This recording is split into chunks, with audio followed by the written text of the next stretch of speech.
حضرت عائشہ رضی اللہ تعالی عنہا فرماتی ہیں کہ ہم نبی کریم صلی اللہ علیہ وسلم کے ساتھ حجۃ الوداع کے سفر میں نکلے۔ ہم میں سے بعض نے عمرے کا احرام باندھا اور بعض نے حج کا۔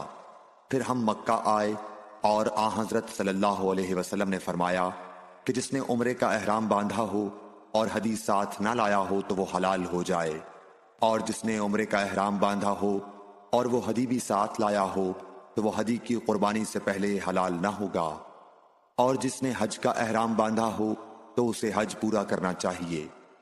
عائشہ نے کہا کہ میں حائضہ ہو گئی اور عرفہ کا دن آ گیا، میں نے صرف عمرے کا احرام باندھا تھا، مجھے نبی کریم صلی اللہ علیہ وسلم نے حکم دیا کہ میں اپنا سر کھول لوں، کنگھا کر لوں اور حج کا احرام باندھ لوں اور عمرہ چھوڑ دوں۔